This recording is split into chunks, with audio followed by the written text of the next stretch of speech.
Welcome to EPG Pathshala program. I'm Dr. Melissa Helen from Osmania University. Today we are going to look at a module from African and Caribbean literature. And we are going to take a closer look at a novel titled Palace of the Peacock by Theodore Wilson Harris. Theodore Wilson Harris was actually born in British Guyana, now it's called as Guyana, in the year 1921. Now he is a resident of England, but then he is included in the canon of Caribbean literature because Harris graduated from Queen's College in Georgetown, which is the capital of Guyana. Harris has been greatly influenced by his life and experiences in Guyana. He studied land surveying and geomorphology in Guyana, and he also worked for some time as a government surveyor, and therefore he led a number of expeditions into the deep Amazonian forests in the interior places of Guyana. And we find this experience reflected in many of his work. Harris also writes fiction, non-fiction, and critical essays that he has taught at several places in the world. He has developed a concept of an African tradition in the novel. You know, it's interesting to know that Wilson Harris, a Caribbean writer, taught at the University of Mysore in India. He was awarded honorary doctorates by University of West Indies, University of Leeds, and then he won the Guyana Prize for Literature twice. And in the year 2010, he was also conferred the knighthood by Queen Elizabeth II. Some of his works include 3 volumes of poetry and then other fiction titled Fetish, The Well and the Land, and The Eternity to Season. The Guyana Quartet comprises his first 4 novels: Palace of the Peacock, The Far Journey of Auden, The Whole Armor, and The Secret Ladder. Well, if you want to have an idea about some of the features of his work, remember I told you Harris developed his own concept of writing the the African tradition of fiction. So he is known for some unique narrative techniques. One of the features you have to remember when you are reading any fiction from Harris is his unconventional plot structure and narrative strategies. Let me repeat, he is known for an unconventional plot structure, and the narrative strategies are very different from what we come across the traditional English novels. Another narrative technique you have to remember is he tends to have a blurring of the different states of consciousness. That is, the dream states and the states of reality, waking, do get blurred in his writings. And we will take a closer look at this point in relation to the novel Palace of the Peacock. And then another interesting feature of his novels is the setting. Most of the times they are set in either in the cities, villages, or jungles of the Guyana or along the Amazonian River. It forms a constant backdrop. Another interesting aspect of his work is the characters that you come across in his fiction. They are of Amerindian or African or English descent. That means the characters in his novels are not totally African, not English, not Amerindians, but they are diverse in nature. Well, a few points you have to remember in general that are related to Harris' works. He is someone who is concerned with myth and how myths that are written across the world can help us mediate the binary cultures. Particularly when we talk about the binary cultures, we have to keep in mind that the Western colonial ideology has imposed upon us the binary nature of black and white, West and East, Oriental and Occidental. But then Harris always believes that there can be some kind of a reconciliation of these seemingly contradictory differences of humanity. Some of his themes include conquest and colonization, the struggles of the colonized people, the clash of cultures, and also how we can have some kind of an identity forged between native and foreign culture. Amidst this binary nature of world and mankind, Harris believes that mankind with these oppositions can be redeemed with some kind of reconciliation. Well, to take a closer look at the Palace of the Peacock, this was the first one of the 4 novels in the Guyana Quartet. And incidentally, this is also the first novel to be published in 1960 after he came to England. What is the novel basically about? Well, this describes the experience of a crew of non-natives who travel along the river Amazon into the innermost settlements of Guyana. What do we find in the novel? It is an expedition, and we find a series of tragedies. The captain is Dunne, D-O-N-N-E. He is the one who exploits the natives. He is a European, and this is representative of the large discrimination of racism and the binaries between the colonizer and the colonized world. To give you a quick idea about the characters in the novel, we have a narrator, and Dunne, who is a non-native plantation slave owner, and we have Cameron, Schomburg, Carroll, Vigilance, who is an Indian, Jennings, who works as a mechanic on the ship, and then we have 2 twins from Portugal, we have Wishrop, and we have one woman. The only one woman is a native Arawak woman, and her name is Mariella. The novel is divided into 12 chapters, and it's a short novel, so we call it as a novella. And the novella, though it is having only 12 chapters, is divided into or subdivided into 4 books, and each book begins with a quotation which has a lot of meaning. Now, why is there a division of these books? Because this shadows or foretells the various stages of their symbolic journey that takes place through reflections. And these 4 books offer or give us a chance to introspect and have a new understanding of many things in life. Well, let's begin with book 1. It is titled Horseman Pass By.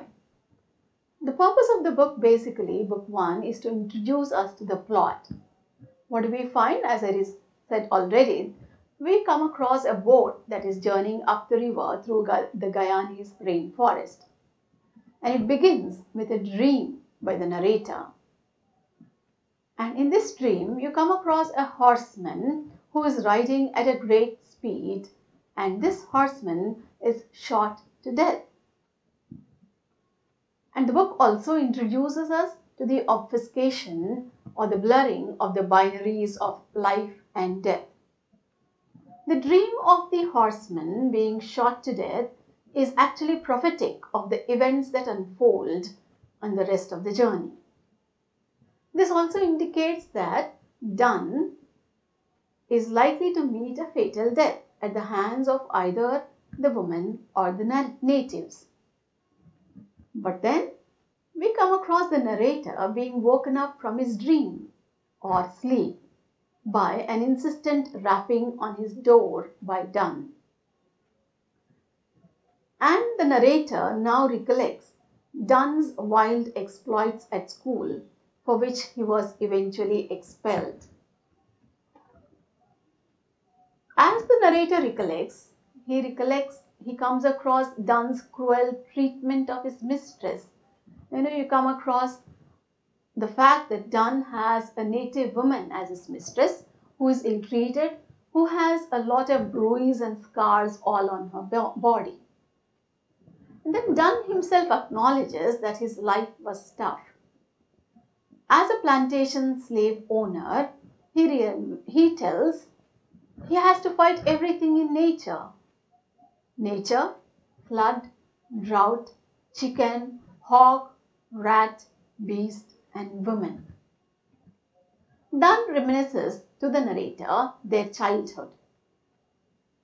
Let me clarify, Dunn and the narrator happen to be brothers. So he reminisces their childhood to the narrator who happens to the brother. He recollects their parents' economic condition, their poverty, and also the fact that their early death brought in a nightmare, and how Dunn was enforced to take up a parental responsibility and be a parent to the narrator.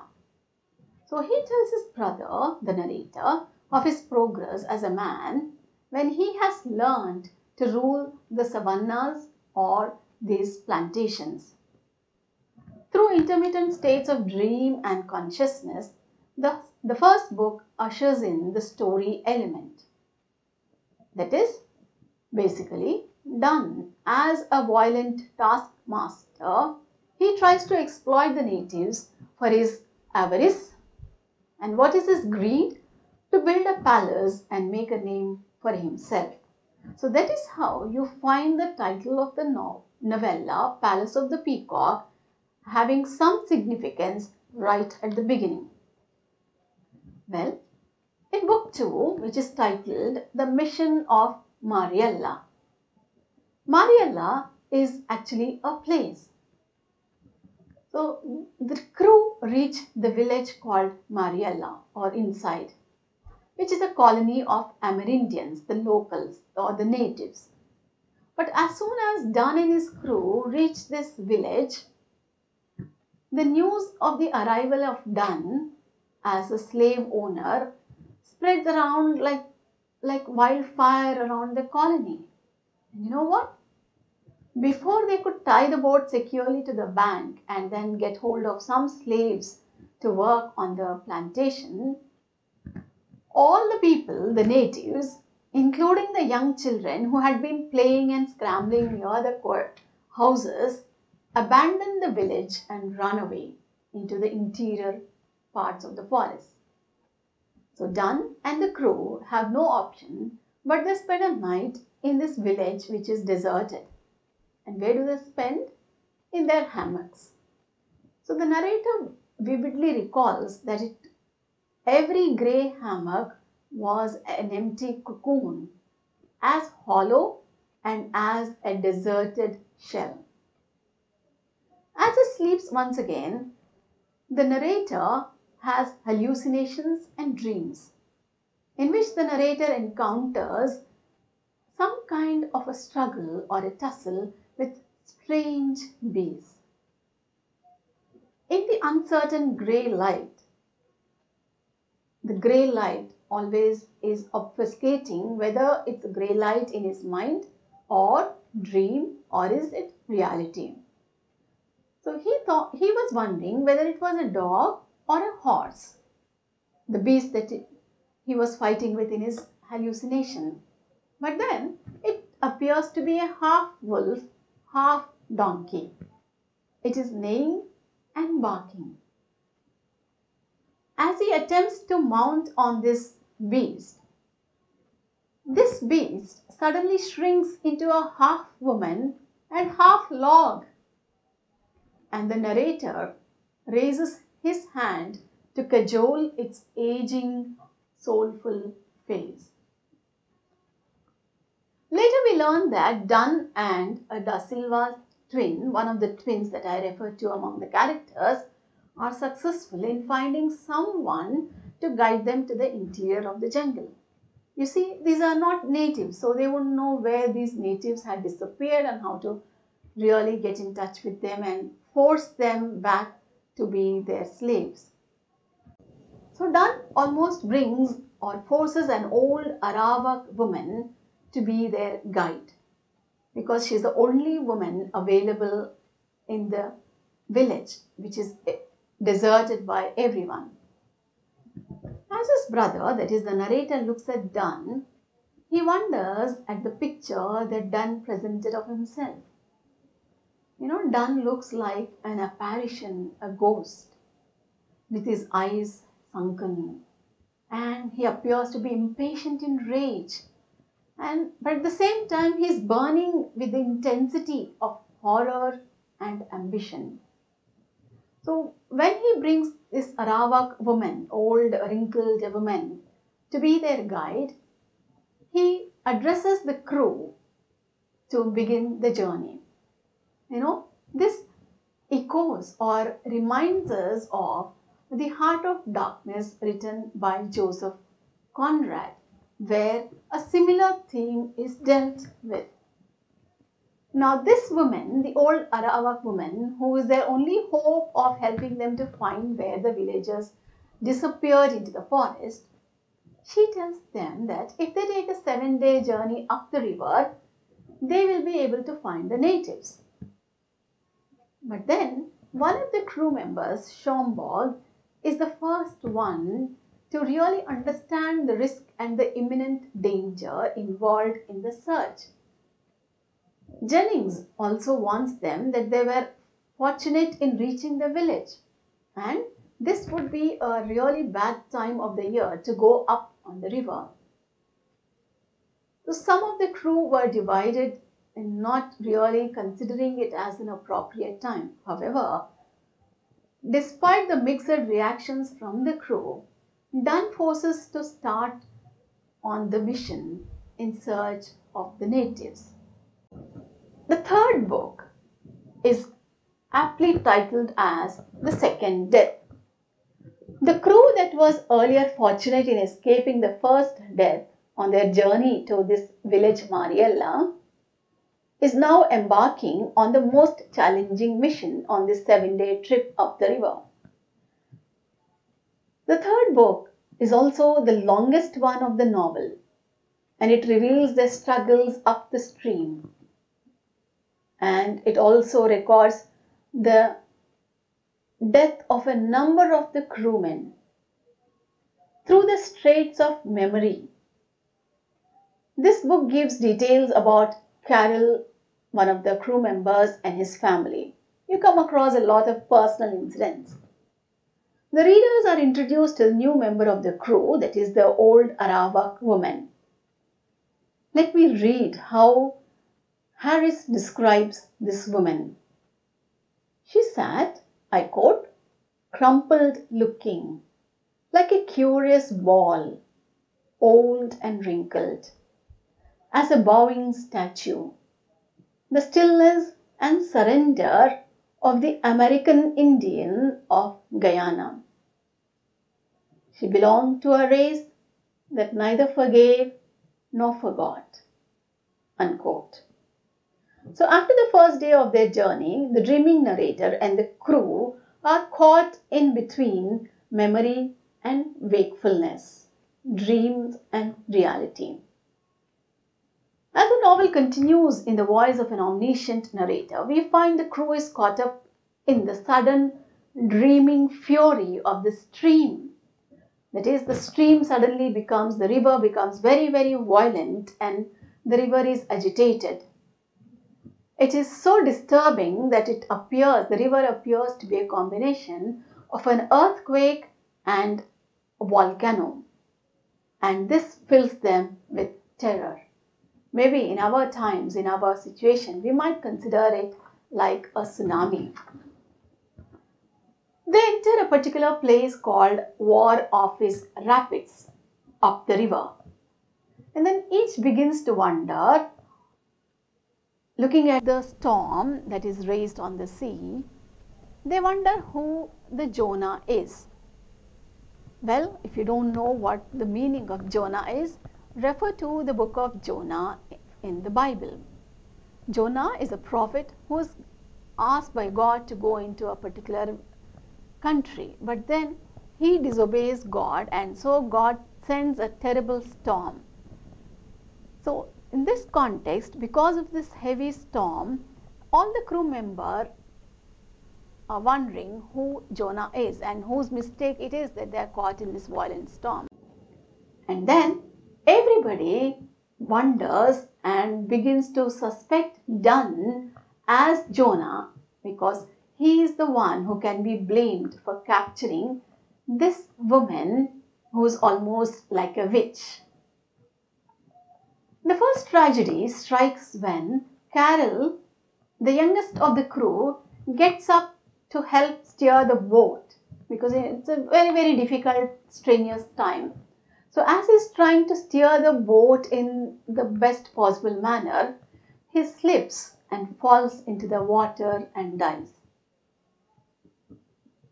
The second tragedy strikes very mysteriously. Carol's father, Schomburg, dies in his sleep. And then Schomburg was actually working as an interpreter, because the Arawak woman only knows the native language.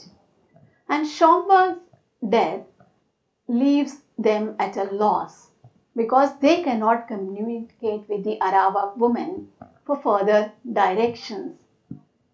So they are in terrible situation. However, as Dunn put forward his plan, amidst hesitation from Jennings, the crew decide to continue their journey. But then, raging torrents of the river are like the boiling stream and the furnace of an endless life without beginning and end. They all look like inspired madmen, because they are making all their efforts only to realize, unfortunately, that the boat struck a rock. And the boat is now the vessel of their second death. A boat which would help them travel across to life and to safety, now because it's stuck by a rock, turns out to be their vessel of death. Well, the descriptions of the turbulent river and the landscape have a symbolic as well as a realistic meaning. As we continue through the book 3, we come across that Jennings dies in a fall. Cameron is stabbed to death by another De Silva twin. Wishrop, who is training at the engine, also meets his watery grave in the maelstrom. Finally, on the 7th day, when the boat was totally wrecked and almost all the crew members are dead, except, again mysteriously, Vigilance, the survivor, who disappears mysteriously with the old native Arawak woman. The Arawak woman, incidentally, her name is also Mariella. The name of the village was Mariella, and the Arawak woman's name is also Mariella. Vigilance disappears with Mariella. The dreaming narrator gains a new perspective with all the havoc and the destruction and the catastrophe. And he offers a substance of the mission in the last book. The last or the fourth book is titled Paling of Ancestors. Paling, P-A-L-I-N-G. It comes from the word pale.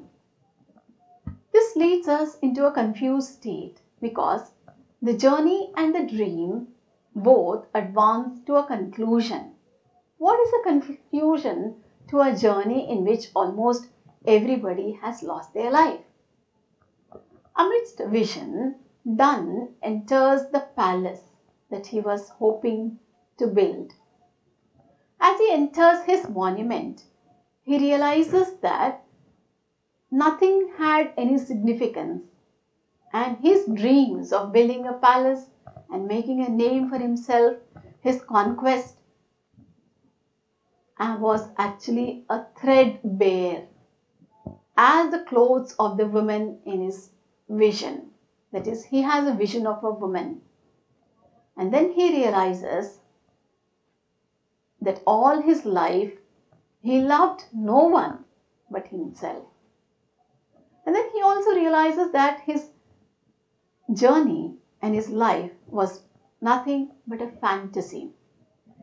It was his blindness that made him see his own nothingness and imagination that he constructed beyond his reach. He realizes that it was a futile and a vain attempt. So at the end of the novel, Harris uses the medium of music as a harmony to bring in an epiphany. What is an epiphany? Epiphany or epiphanic moment, we say, is a moment of revelation. A revelation when the surviving crew realize, that is, Dunn and the narrator realize that the inconsequential nature of their conquest and material wealth. So the novel ends with Harris' vision of the possible harmony of several binaries. And the novel ends on the hope of the possibility of Harris' vision. What is a vision? It's a new vision that we can have a true community. A community that includes all the various elements of Guyana. And that is why we have characters from all the backgrounds included in the novel. Well, we also find that the distinction between the peacock and the palace, dream and consciousness, illusion and reality, soul and flesh, all these binaries of life, material and spiritual, time and eternity, savanna and forest, are actually presented as one entity. This is what has made Harris as a very, very complex novelist to read and understand at the first instance. What are the themes in the novel? Well, we have to realize that Harris is trying to help show us that introspection and a confrontation with our past, like Dunn really had to face, can help us have a purgatory effect. And Harris is also trying to help us realize that one needs to have a reorientation in thinking. Another interesting point is it helps us to realize that there is a possibility of rebirth and new beginnings despite all the catastrophes and the illusions that we encounter and harbor in life. In a nutshell, we can say that as the narrator goes through different stages of reality, hallucinations and dreams, he confronts his own illusions and fears. And then he finally understands that his experience is not restricted to Dunn or the crew alone, but this experience has a greater significance because it can be related to the experience of all mankind at large. Now, to look at some of the important elements of the novel. In the novel, symbolism is an important issue. Peacock, as we come across in the title, is an important symbol that's used by Harris. Peacock, incidentally, is the national bird of India. Peacock is rich and multifarious in its meanings and colors. It represents, or it is symbolic of, the different colors and religions. And in general, peacock stands for beauty, glory, royalty and immortality.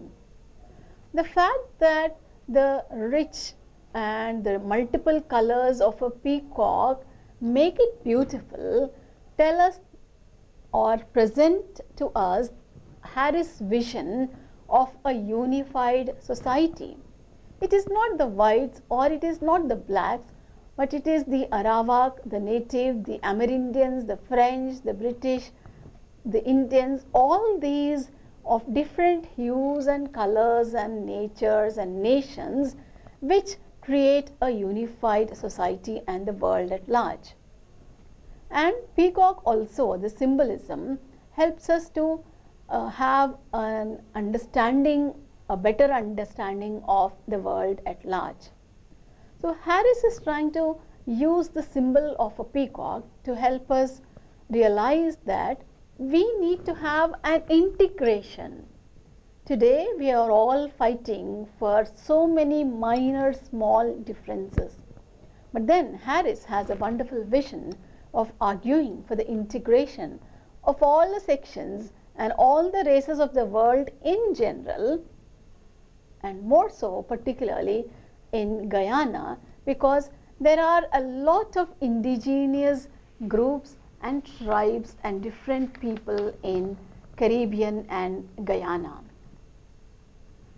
On another level, the symbolism of peacock also helps us to realize that the palace that the crew, particularly Dan, was hoping to reach at the end of the journey is actually nothing but a phantasm, and it leaves them with a destruction of their own selves. Dan, the narrator, stands as a symbol or as a type for all the exploiting European civilization. You can recollect it with or connect it with Kurtz in Joseph Conrad's Heart of Darkness. The crew represent the major racial groups of post-colonial Guyana. Well, on another level, the symbolism works because the journey itself is symbolic of the exploration of their identity of the true selves. So only at the end of the 7-day journey they realize that it has only been an illusion and a vanity and futility. The 7-day journey also is resonating the 7-day period of creation as we come across in the first book of the Bible titled Genesis. But then after 6 days of creation in the Bible, on the 7th day God rested. And when God created everything the first 6 days, he said it was good. So in the novel here, this 7-day journey is actually destructive, and therefore we can say it is anti-Genesis. But on the other hand, we can say that the symbolic journey, however anti-Genesis and destructive it is, it becomes the Bildungsroman for the narrator, because the narrator comes out as an enlightened man, though after a huge loss of the lives of all his crew members. When it comes to plot, Harris rejected the traditional mainstream 19th century English novel of persuasion, because basically the traditional English novel always had a linear line of time and plot and characters. But then you come across that there is no plot that is really beginning and gradually developing and coming to a conclusion. We go back and forth. And he adopted many new techniques and ideas. As I have already mentioned, the breakdown of the binary divisions, dream and reality. He tries to present a paradox of life in death and death in life phenomenon. At the beginning of the novella, we come across the dreaming narrator. He speaks of himself as one dead seeing eye. How can it be possible? One dead eye, but it is a seeing eye. And then another contradiction. He says one living closed eye. It is a living eye, but it's a closed eye. So we have a lot of binaries and then contrasts being presented to us, because Harris, as an Caribbean or an African writer wanted to break away from the traditional mainstream English novel. When it comes to the narrative technique that Harris uses in his fiction, there is no single point of view. The first book of the 3 chapters sets in motion the expedition of Dunn as well as the narrative techniques of Wilson Harris. What do we mean by the narrative techniques? The narrator wakes up from his sleep or the dream that he had been having or experiencing to meet his brother Dunn. So the ambiguity of whether it is a dream or a reality and the different states of consciousness adds to the complexity of understanding the narrative. We don't know whether it is a dream that's being continued or a waking state that Dunn is trying to tell us. And then we also come across the shifting of the narrative voice from the first person I and a third person point of view. This is a technique of binary breakdowns. The palace is an illusion. It points out to the superficiality of illusions of opposites that separated them. Now, to come to the language used by Wilson Harris. The English spoken by the multiracial characters differs from each other. To quote from the novel itself, Dunn, as an Englishman or as a colonizer, his language is flawless, perfect. When he says, I quote, "Life here is tough. One has to be a devil to survive. I am the last landlord." On the other extreme, you have the pidgin variety of the English language, and it is seen in the dialogue between Cameron and Da Silva, the Portuguese twin. I quote, "I is a fool, yes, a foolish dead man, but I, seeing me parrot, is no vulture bird." So as diverse as the characters, Harris also makes sure that the language is diverse. Some of the greatness of Harris lies in his contribution to myth making and twinning or combination of 2 different ideologies or myths. Why does he resort to this twinning or combining of characters? Because that helps him to create new myths. For example, I told you that Mariella is the name of the village, and Mariella is also the native old Arawak woman. And then another example, in between on page 23 of the novel, you will come across this line, narrator and Dunn get intertwined. So the distinction between who is the narrator and who is Dunn gets blurred. I quote the line, "He was myself standing outside of me while I stood inside of him." So there seems to be some kind of a twinning between Dunn and his brother, who is the narrator. The narrator also awakes to find himself in what appears to be an operating theatre. One of his dreams, he just realizes it's an operating theatre. And then he also begins to wonder if it's a maternity ward or a prison cell. And then in chapter 5, I already mentioned it to you, he comes across fighting against strange beasts, half wolf, half donkey, half woman. How can a half woman be also a half log, which is inanimate?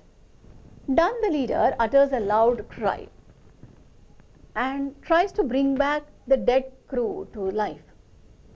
This actually echoes 2 myths of shouting back to life. And this is associated with, once again, Bible and the ancient Greek mythology. In Bible, the book of Ezekiel, you come across the prophet Ezekiel standing in the valley of bones. Across the valley of bones, God tells the prophet to speak to these valley full of bones. And as Ezekiel the prophet speaks, all the bones gather together and form into human beings. And then there is a breath of life, and then they take the shape of human beings. But then this notion of bones are done uttering a loud cry also resonates with the notion of Caribbean bone flute. You will find a bone flute picture on one of your slides. A Caribbean bone flute, according to their mythology and other cultures, the ancient Caribs possessed a bone flute, that is, a flute made from the body of the enemy whom they killed. The flute is also linked to the notion of the seed of music, music that is played with a reed pipe and the flute. Harris also creates a new myth. In the tableau, or a kind of a pageant or a show that is presented, so towards the end of the novel, he comes across a vision in which you have a tableau with a carpenter and a woman and a child. But all these are actually reminiscent of carpenter stands for Joseph, woman stands for Mary, the Madonna, and the child stands for Christ. But then Harris does not convey this kind of a picture. He creates a new myth, that is with a difference. Because this woman that Donne sees is a woman wearing a long sweeping garment. And the whole room reflects the threadbare, glistening garment. It is a new vision, and it is a retelling of the old myth of Madonna that enumerates Harris' new vision. That is, a new vision of myth making and creating new visions that comprise two different or two opposing or two binaries in life. Well, to talk about the landscape, as I told you at the beginning of the model, the Amazonian forests are all reflected here. The characters and the landscape also often reflect each other. The landscape plays an important role in the shaping of the characters. The crow fight their way up the raging river. Schomburg and the Da Silva twins come from a place called Sorrow Hill. And then let me read out for you a description of the old Arawak native woman who appeared actually like a witch. Follow very carefully. Let me quote. Tiny embroideries resembling the handwork of the Arawak woman's kerchief and the wrinkles on her brow turned to incredible and fast, soundless breakers of foam. Her crumpled bosom and river grew agitated with desire. The ruffles in the water were her dress rolling. Close quotation. You see, is Harris describing the woman or is he describing the river? Both are almost twined into each other. Thus, the novel abounds with a rich description of the land, river, and people, which is highly and richly symbolic. Now, let me conclude. What is it that Harris is trying to tell us in this brief novel? He is trying to argue that the notion of a nationhood is a challenge for Guyana, because Guyana has a lot of diversity, racial, ethnic, and religious groups. Guyana was colonized like India. But then, though we also had a few from French and Portuguese and others, but we were heavily influenced by the British colonizers. Unlike to the Indian situation, Guyana was colonized by the British, the French, the Spanish and the Dutch. So you find a lot of influence of these four colonizers. So these four colonizers and their influence, coupled with the diversities of the racial, ethnic and religious groups, is difficult for Guyana to have a one nation. See, in modern times, the notion of nation is very, very crucial. The question of identity comes from the nation. So Harris is trying to argue that it is very, very difficult for Guyana to have a concept of a simplified notion of a nation because of its rich, composite and diverse nature. And that is why he uses peacock as a symbol. So we can conclude that Harris' works address universal issues. In the world of globalization that we are living in today, people traveling and moving across, it is difficult for us also to have an idea of a pure nation, because we will come across diverse elements all over wherever we are.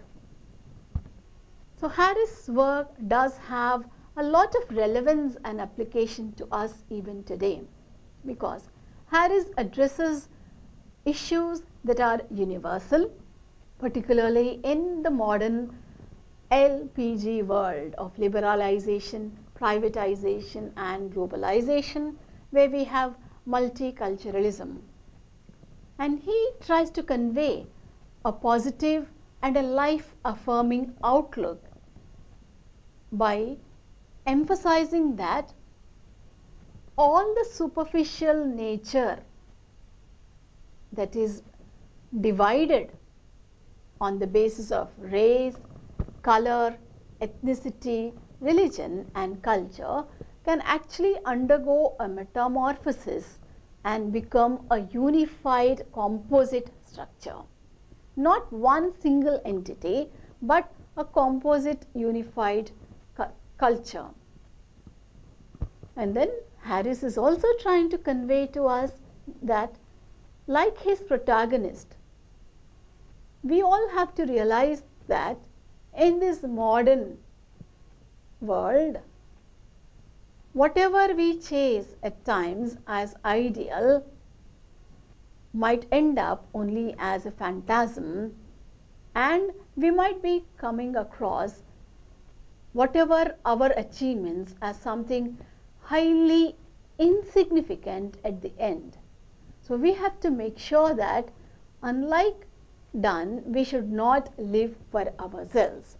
So whatever Donne realized at the end of the novel, we can realize right at the beginning and avoid some of the flaws that Donne had.